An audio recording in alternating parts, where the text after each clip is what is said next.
guys, cool. Thanks for coming. I'll be joined up here shortly by Daniel and Seth, and they're going to go through a demo. It's a demo. I mean, you haven't seen this exact one before, but you'll see a theme where we're doing kind of a augmented generation. This time we're going to use prompt flow. So you kind of saw the more wizard view earlier, but it should be exciting. But that said, you can pretty much do anything you want. We've been focusing on this kind of retrieval pattern because it's very popular, but you can put any APIs in there you want to. So keep that in mind. Also, I'm going to go super fast. They're going to go super fast. I apologize in advance, but it is sort of like an advanced session, so I'm trusting that. We can play it in slow-mo later or something. So I'm sure you've heard these foundation models are really popular. They kind of took everyone by storm. I would say it really started to get crazy maybe last summer to last fall, and it's just gotten more so as we've moved across into things you can do practically. And one common theme is that the place to do these is on Azure. So I think that's super awesome since I work for Azure. And another really cool thing about it is it really hits all industries. I mean, there's some things that all companies have, like call centers and stuff like that, and knowledge bases. But even if you get into the specific verticals, you see a bunch of problems that are solved much better by this technology than previous technologies. And I should say I'm a fairly long-term machine learning person, so when it came out, I'm like, it probably doesn't really work. I mean, we kind of hype stuff up a lot. And then this one started to work, and I was like, wow, this thing really works. And it just kept getting better from there. I mean, we probably have time. Anecdote. So I got an Android phone, and I've been an iPhone user for a while. For no particular reason. I used to be a Windows phone user, but things happen. And then I got an iPhone, and then the whole family had iPhones. But anyway, I got an Android phone, and I can't type on it. I honestly cannot type on it. Every time I go to hit spacebar, I hit B. And I went through all 4 of the keyboards, and then my options were like learn Swift key, which I know it's a Microsoft product, but it's too fandangled for me. So I wrote my own keyboard. And it took me probably like 8 hours to figure out Java again, and you're just typing Java forever for like one line. But anyway, actually calling ChatGPT to do all the spell correction, and you could do spell correction like the whole thing. You just highlight the whole thing, send it to ChatGPT, and have it come back, and it works. And you don't have to worry about, in regular spell correction, you type the first letter wrong. It's like, I don't know, it doesn't know what to do with that on a phone. But anyway, so it's actually quite amazing, the technology. I want to call out one company in particular we've been working with called Sinner AI. It's a great example of being able to scale this technology. Right now, they're doing over 400,000 news articles a day where they take all this information, they glean insight from it, and then they can have like company profiles on a daily basis, like what's the health of the company, how are they doing against their competition, and stuff like this. So really interesting competitive analysis tool. Yeah, super cool, and just their ability to scale on Azure has been amazing. Okay, so it gets a little confusing, all the Azure AI stuff we have, but when you think about it, think of this layer cake. At the top, we have a bunch of services that are sort of like a business function almost, like they kind of solve a problem for you. In the middle are these cognitive services that are models, sort of models as a service. And at the lower layer is Azure Machine Learning, which is the platform. All this stuff is built on top of Azure Machine Learning, and we have a set of tooling and APIs and interfaces where you can build directly on Azure Machine Learning. And of course, this all sits on AI infrastructure. So you'll hear things like AI and AI Studio. It's kind of the collection of this stack. You'll hear about these throughout the week. I just want to call them out real quick. So Azure OpenAI service updates, deploy on your own data. That's this sort of enterprise chat GPT that you've been seeing. With just a few clicks, you can kind of get something up and running. Really cool, fantastic work by the team. The next one is a new SKU we're coming out with.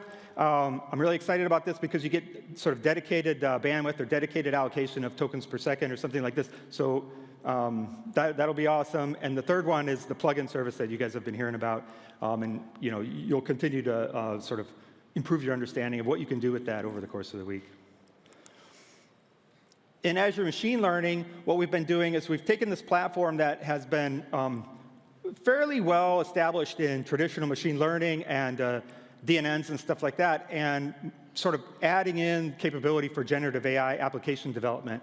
And what you'll see today in prompt flow is really how do you orchestrate this fairly complex business logic? Like a lot of times they'll show an example and it might be like a 3-step thing.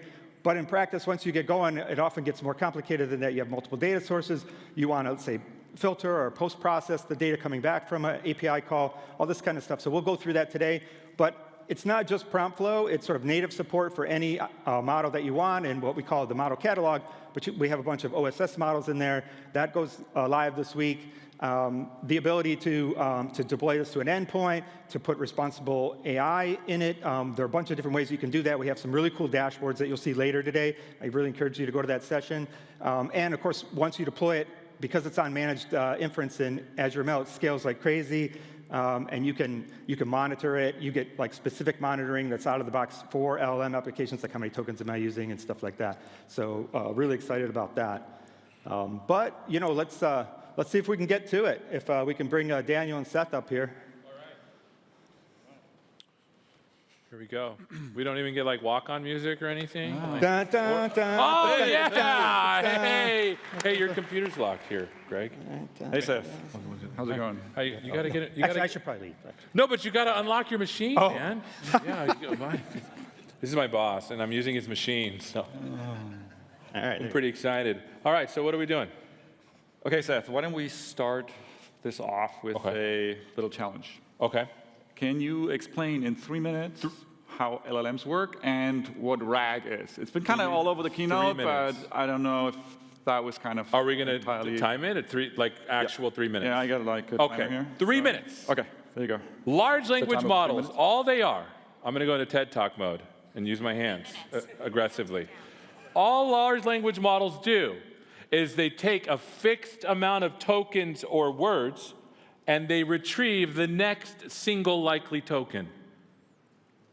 And they do it in a loop. That's it. 3 minutes. Oh, 3 minutes. Okay, so. Yeah, I mean, it's like. Okay. That was kind of. So that's the first. So if it returns the next n likely tokens, what you put in the first tokens before you send it to the model are soups important, to talk like the kids do today. Is that how the kids talk today? Soups important. What you put in the prompt is super important. So I thought I would do a demo of, because you and I obviously are singers, and we like the Eurovision Song Contest. So let's go to my machine right here. Are we seeing my machine? Okay, good. So what I'm going to do is I'm going to change this prompt to say something else, okay? And I think I still have it on the clipboard. There we go. So this is what I'm changing the prompt to. Continue. You are an AI assistant that helps people find information about the Eurovision Song Contest. And you're from Germany, right? Yeah, how'd they do it's a bit of a sore point. Okay. So I scored 25th out of 25, I think. You answer concisely and with whatever information you know. If someone asks a question related to anything else, say salsa. We're going to be using GPT-4. And I'm going to ask it, who won the first ESC? Because, I didn't even spell it right. Who cares? It's a language model. Who won the first Eurovision Song Contest? Boom, Switzerland. Okay. Who won ESC in 2023? It doesn't know. Why doesn't it know? Because the model was trained before 2023. So what I'm going to do is I'm going to put information into the prompt to help us out. So how do you make a new tab? Is it Control-T? I don't know. You can press new tab. tab. Press new tab? Gosh, you're making me look dumb in front of me. Eurovision Song Contest 2023. Let's click on that goodness here. And I'm going to I'm just going to copy all of this here. Control-C. Let's go back to the playground. And I'm going to say, this is what you know. Goop. I don't know why I'm making noises, but I feel like we need to make a computer noise. So I'm going to say, who won ESC in 2023?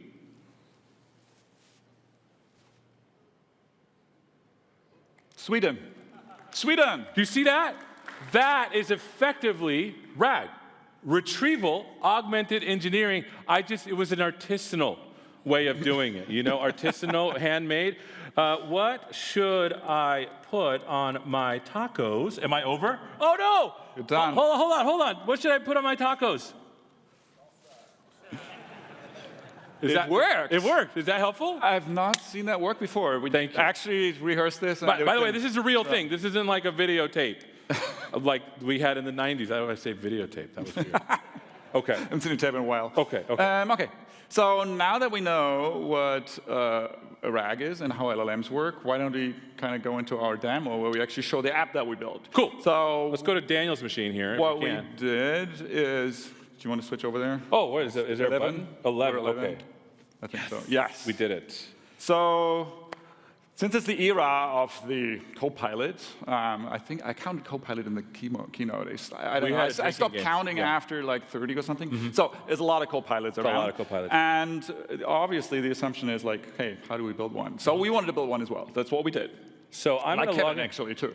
And so this one is for this outdoor company called Contoso.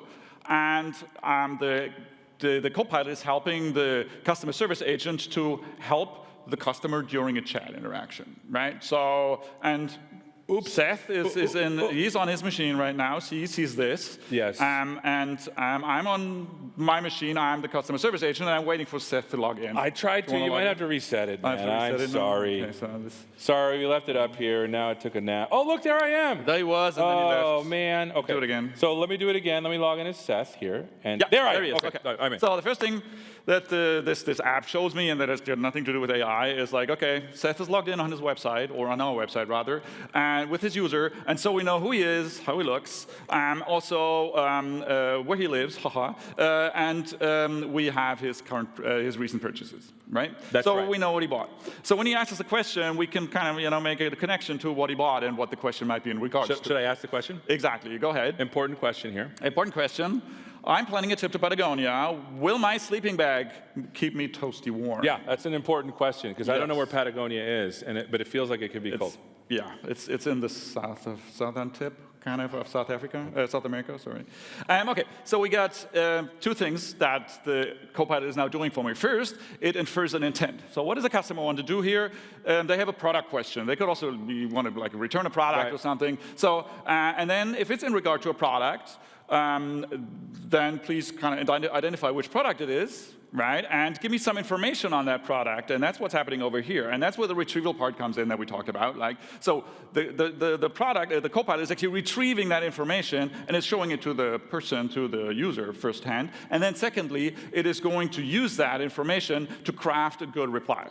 And in this reply, it's saying, well, the Cozy Night sleeping bag is rated for 3-season use and has a temperature rating of 20 Fahrenheit to 60 Fahrenheit. And is that correct, actually? Yes, it is. Oh. Because if you look down here, yes. You can see, can I zoom? Yeah, you can see that the sleeping bag is indeed, that the information is indeed correct. Yeah. So I can now return this to you, so you actually get the reply. Oh, hi. No, I have another and question. Then, you know, the chat continues. What do you have next? Oh, so super nice. What about my compass? How can I use that? Yeah, let's see what,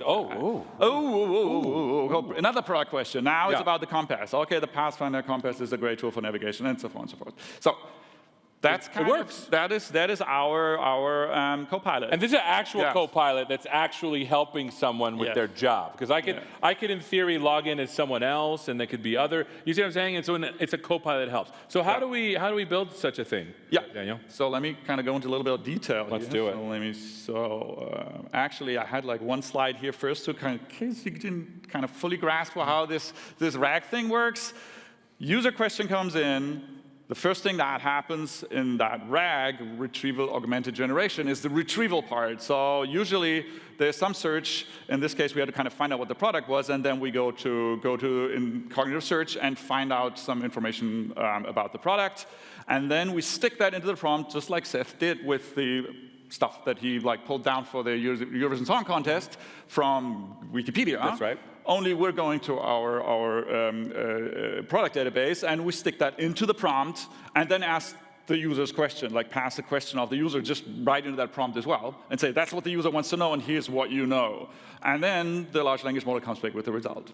So in a little bit more detail, if we kind of break it up, like how exactly did we build this? So you see the same kind of components. There's only one thing that's happening at the beginning. First, that is this find intent thing. So we got like a 3-step flow here, right? Find the intent. And we use ChatGPT in order to find out what the user actually wants and which product they want to refer to. The second one is we just go to cognitive search with that product ID that came out of that question, out of that first call. And then we did a next call, which is the actual RAG call, where we actually do get the answer that we want to. And if you've noticed, the first one was just as simple, we inject search results. Now we're injecting more, because if that principle works with just documents, it should work with a whole bunch of other information as well, right? Exactly. What's also to be, so why do we have this intent there? Well, sometimes people ask about products, then we go to the product database. Sometimes people ask about opening hours for stores, then we actually go to our store directory and like we have like a different set of data that we want to pass in. That's why it's kind of interesting to be a bit more, sophisticated in this case. Yeah, that's what the word they use to describe me sometimes. Beautiful. I don't know where, but okay. Shall we look at the code? Let's do it. So I want to look at how this is actually built.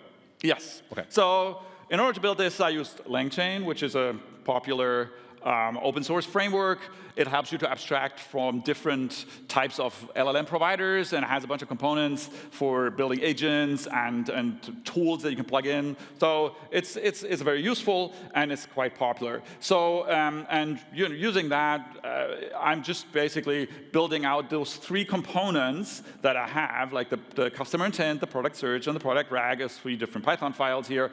And you can see here this customer intent just takes in the customer info, which comes from the website, and then the chat history, which is basically all the conversations, the back and forth we've had so far.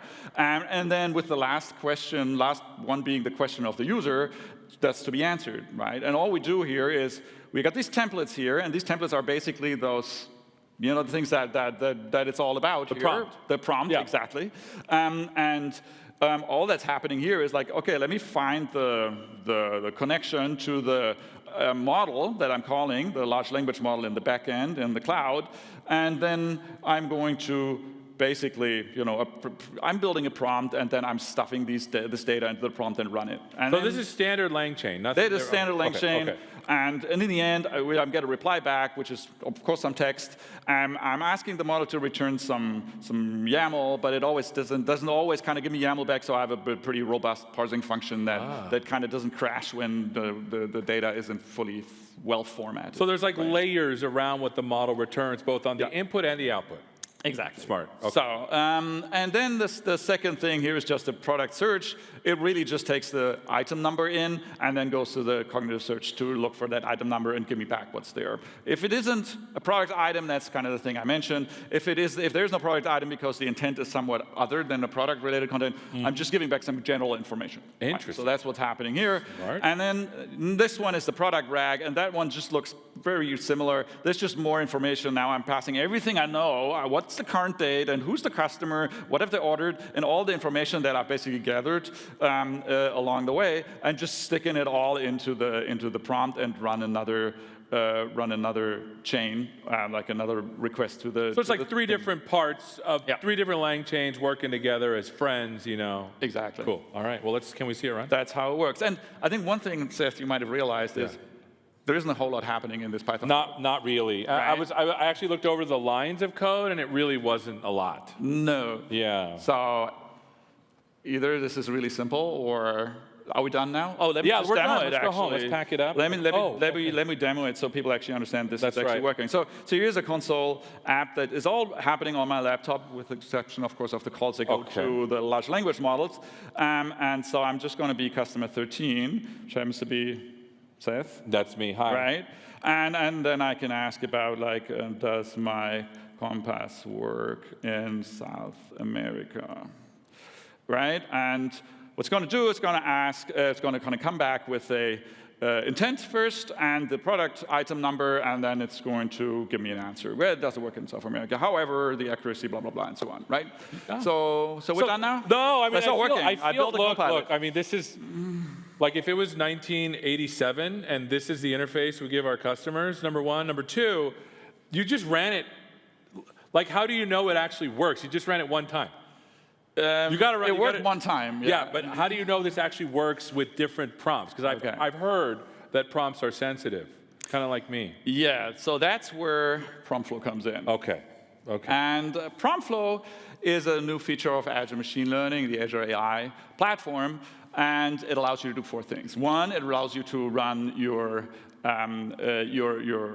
prompts chains in the cloud, right? So your LLM apps, to be precise. And you can use LangChain, you can use semantic kernel, you can use whatever framework you like, as long as it's Python-based. Yeah. Right?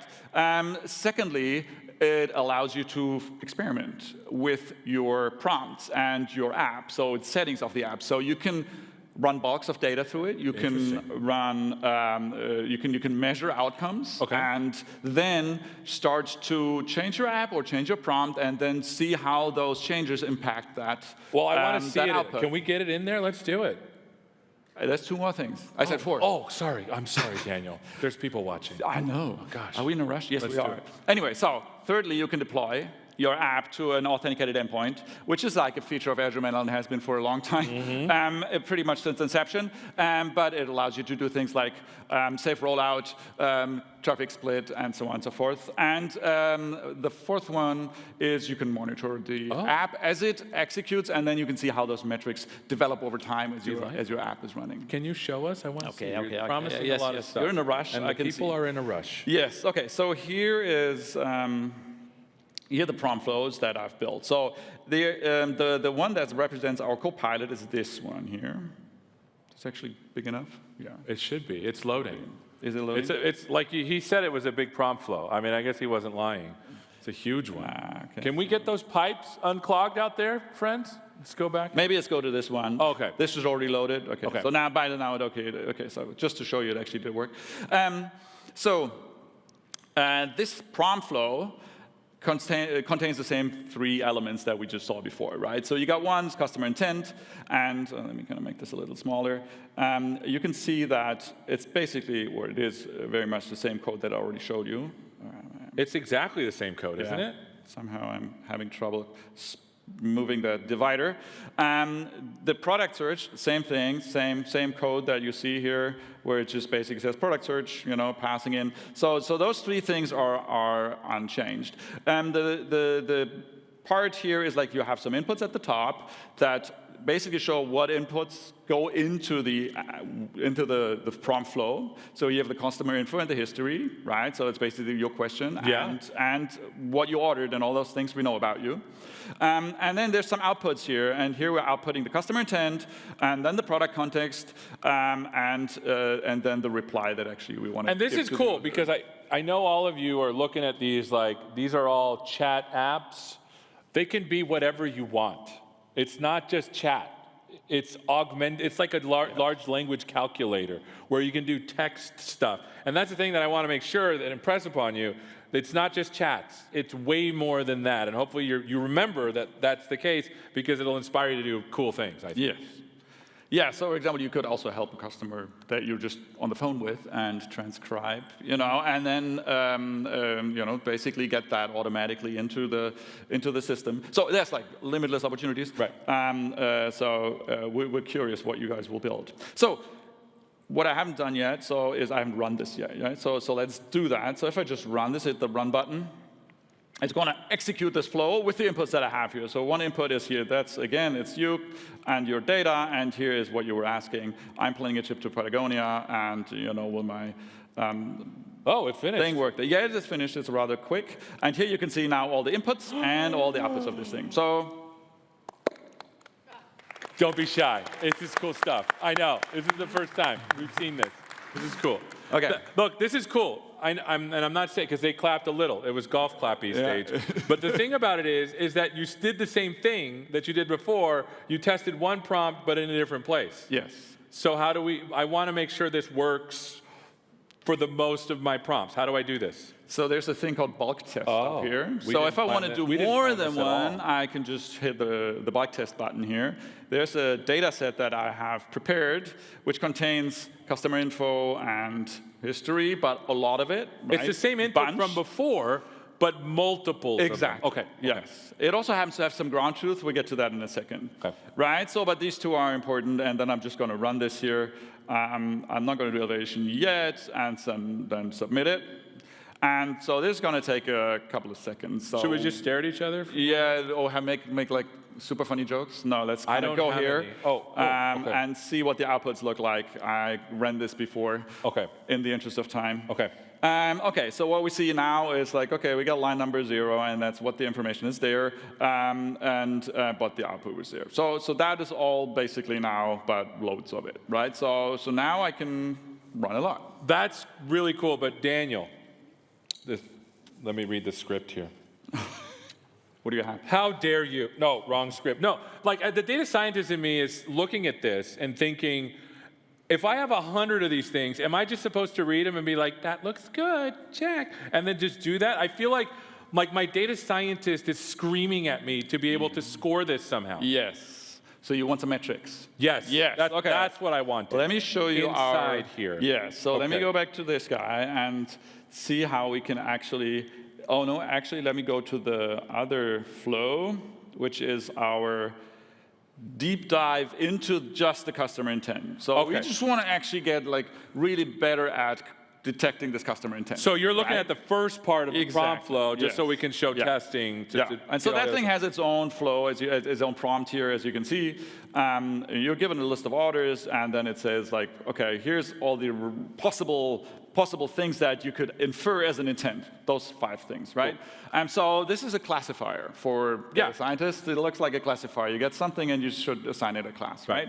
And so yeah, so you can run a bug test on this one, where you use one of our evaluations. And as I said, we have some ground truth data here. We have like the real intent of this question, right? So what we're going to do now is we're going to use an evaluation, and we use the classification accuracy evaluation for this one. Of course, now we have to tell prompt flow which one is the actual intent, so the ground truth. That's that one. And which one is the predicted one, or the one that the model came up with. And then I'm going to submit that, right? And so this is like a standard scikit-learn style classifier that tells you this one, or this one, and we're just testing it like a regular machine learning thing, except it's a prompt we're testing. Yeah, I mean, the classifier is based on ChatGPT. Correct. But the metric is just a standard, like how we're measuring this is like, okay, you got 2 things, are they the same? Correct. Are they not the same? Incorrect. And then, let me show you.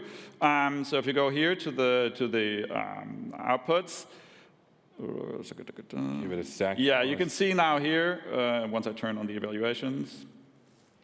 Eval, here we go. Sorry. Okay, here we go. Product question, correct. Product question, correct. And then you see like some things like, okay, this guy's got extra quotes. I don't want that. That's incorrect, right? And so if you look at the aggregated value of that, we see like we get an accuracy of 61%. Ooh, like that feels out of bad. 100, 61 were correct, but That's not very good. and the 39 were in. That's not. Yeah, that's not great. Can you right? fix it? Yeah, let's make it better. Okay. Okay, so for that, we have the ability to change the prompt and then run that one and compare it against the one that we had before, so we can see whether side by side this actually made any difference and made it better or worse. I see. Right? So for that, this prompt that we have here has a button here that says show variance. So I can open this, and then I see a second version unfold, which I prepared this, right? So we don't ship with always a better second version, unfortunately. Right. Yes. Right? So you're saying, let me see if I understand. As we run these prompts, we can create variants of prompts in line to test against each other. Like variants, like that one show that had a lot of variants in it that I'm not going to say for legal reasons. Loki, it's the Disney show. Oh, that's okay. Variant. They had Loki variant. Oh, yes. Yeah, Yes. I can't say it here, though. Yes. Okay.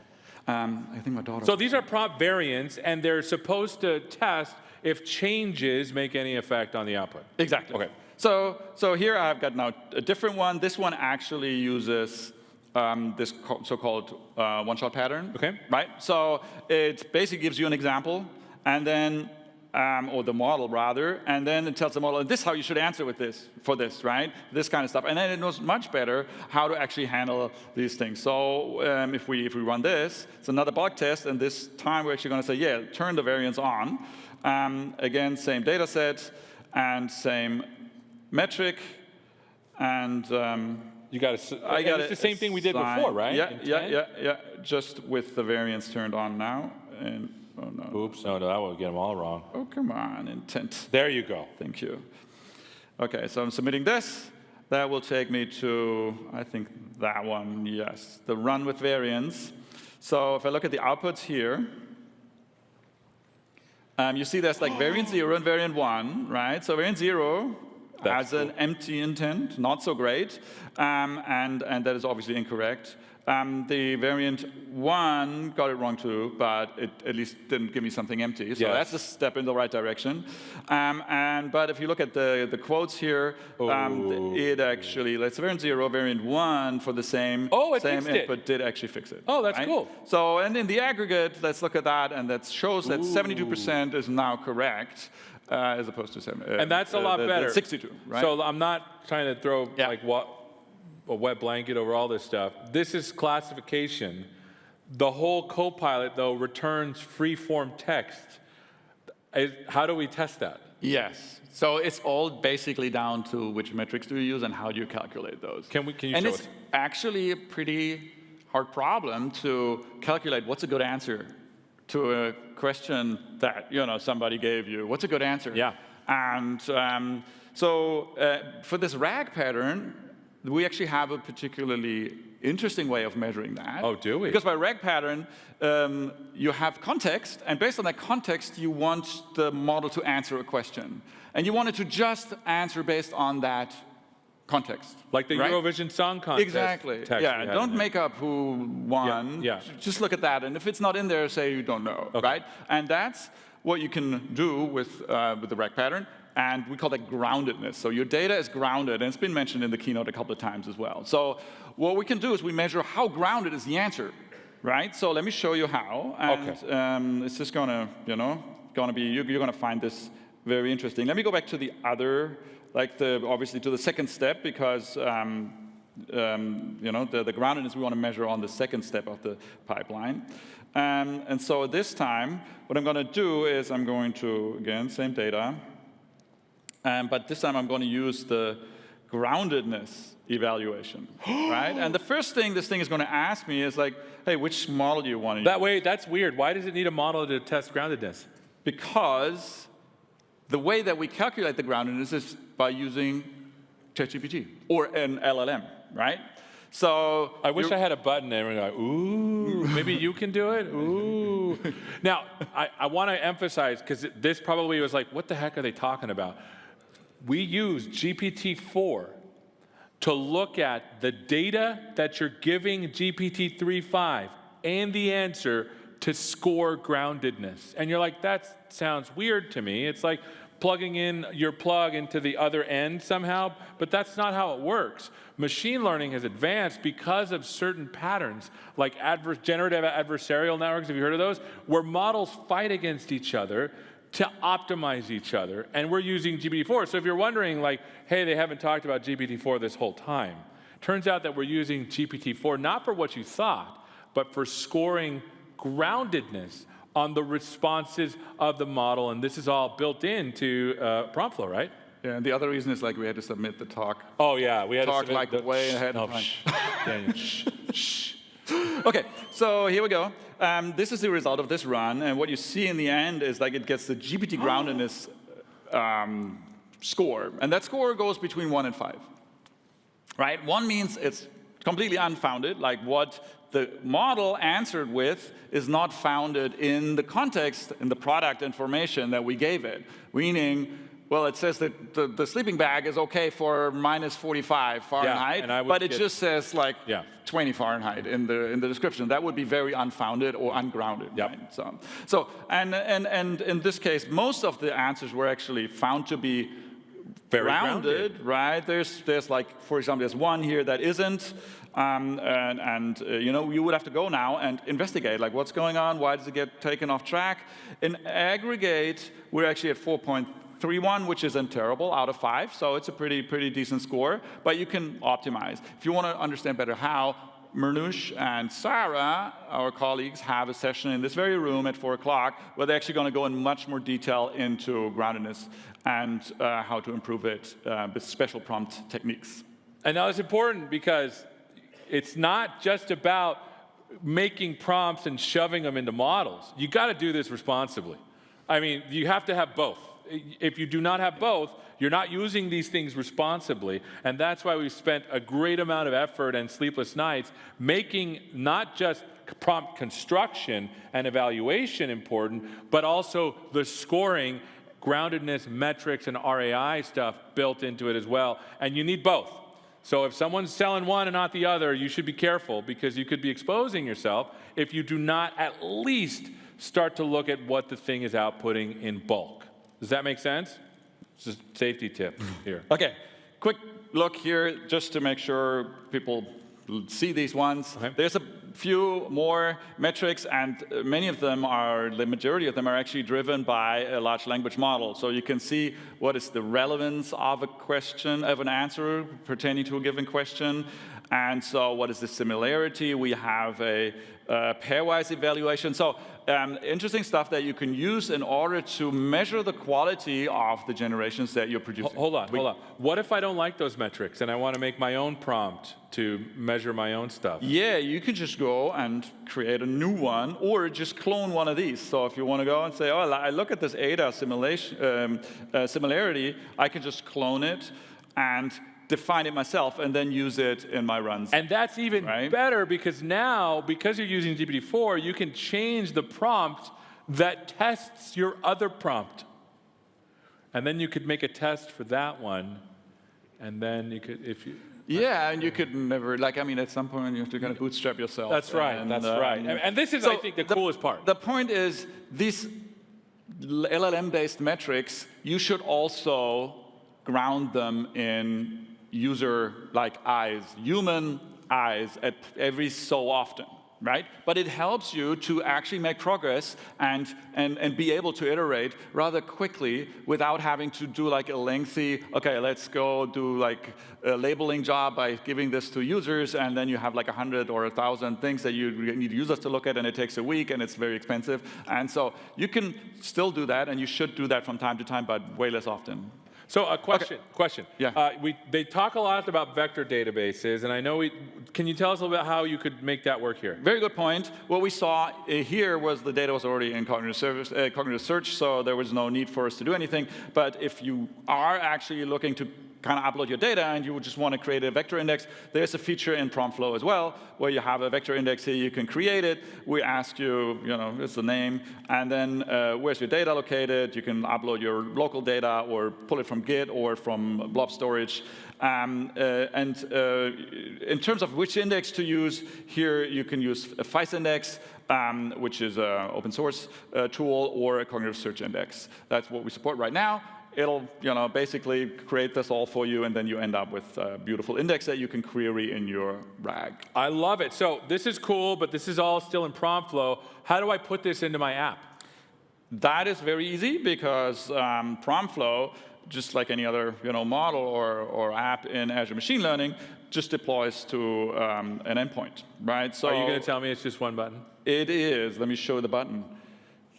We should have made that button bigger. Here's the button. It says deploy on it, and when you hit deploy, it basically asks you a few questions, and you can reassign the connections here. You might be working with like one set of LLMs in testing, which since we start to allow you to kind of add content safety and so on and so forth, it actually makes sense to to play in one region or in one way during development, and then in production you might switch over to a different endpoint. And well, then it's all you do is you pick a compute, like a compute size, and then you do you need like a huge GPU machine for this? No, because all the hard work is actually done by the LLM, which is we're hosting, that's all hosted in the cloud. And that's important, yeah. Whereas these things are really very, very, Thin. yeah, you need like a really small CPU for it. So let me show the, do I have it here? Yeah, here's the test page for this thing that we deployed earlier. And so let me find a snippet. So again, what you actually put in there is exactly what you saw at the top of the prompt flow. It's customer info, and then a chat conversation where we then basically go and it's just in the same thing in the JSON format. How cool is this? Yeah. I mean, And there's there the it is. answer. Yeah, there's the answer. Somewhere down there it says, yeah, the compass, how to compensate for the declination angle, here's how. So we're running out of time. Who uses this endpoint stuff? I mean, is it reliable? Can people, what if I want to add another deployment? What if I want to do monitor? What if I want to do other things? So you can do, this is a tried and tested feature of Azure machine learning for a long time. So this is very scalable.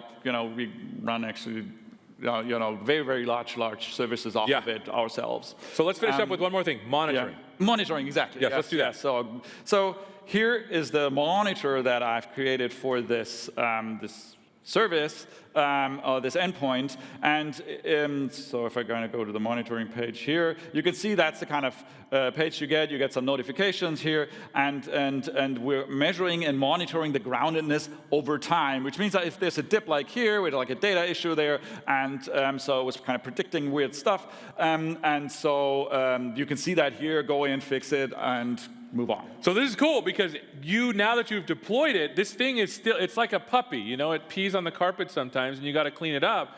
These things, as they're live, you can actually measure groundedness among other metrics as it's in production so that you can go back and fix your prompts if you need to, which is really cool. I mean, this is really good.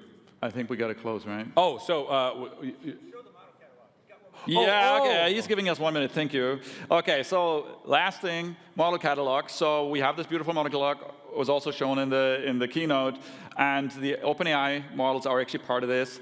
You can even fine-tune from here. So you can find a model, you can deploy it directly from here, or if you look for all the models that support fine-tuning, you can go here and then just right from here go fine-tune the model, select some data, upload it, and so on and so forth. I won't do it now, but you just kind of get the sense. You can then integrate it to normal Azure ML pipelines. You can run this in automation and so on and so forth. And I want to be clear about this because notice that we've showed you how to fix prompts so that everything works, but there may come a time when, for example, the vocabulary of your organization, the model just doesn't know about it, and so it's not likely to show that token. Then you can do something like fine-tuning, which updates the weights in a really intelligent way with like low-rank approximation, et cetera. And we're very fast at it, too. Exactly. And this is something that people that have used Azure Machine Learning know, we log metrics and so on, so you can kind of run multiple runs and then compare them. It's just all the normal machine learning goodness. Okay. The workflow connection, you got to help me out. Come on up, Greg. Come up stage. Yeah, you have to. You have to close this out, anyways. buddy. Yeah, I do have to close, but I wanted him to keep here because if you do deploy that model, you say fine-tune the OS model, then you put it on an endpoint. Now you want to use it in your prompt flow, you need to add that as a connection in your workspace. He's talking about the So you just show the connection. connections page. Yes, okay. So you mean here the workflow connections? Yeah. There you go. Yes. So now you can actually call that model as a connection. Yeah. Not only that, but if you have the runtimes tab, for example, the way you get LangChain to work is you create a runtime with LangChain that runs LangChain. You can do the same thing with semantic kernel or whatever thing comes out this weekend. Yeah. Okay. I think we got to go to slides again. Yeah. Okay. Okay. Good job. Thanks, guys. Okay. Thank you. We got a couple slides here. Hopefully we show those. Did we get the slides up here? Okay. Yeah. So this is prompt flow. I just want to call that out. And so basically, I want to say one thing. Like you see the graph on the right-hand side, and it looks like it's kind of WYSIWYG and drag and droppy and stuff like that. It's really that's read-only. It gives you the flow of it, but all the programming, and it is very much a dev tool. And the programming is on the left-hand side, and you write code in there. So that's important to know. And so if you want to play with this now, it'll come out in a couple weeks in public preview. But if you want to play with it now, just jump on this URL and sign up, and we'll get it for you. Enable it in a workspace for you. Yeah, a lot of cool things coming out. We have a responsible AI later today. We also have a few discussions that are coming. Yeah, it's just a fantastic week for us in the AI platform team. So really excited. Try to grab these if you can. And we have some links. Feel free to learn more, connect, explore, and join stuff. Cool. Thanks.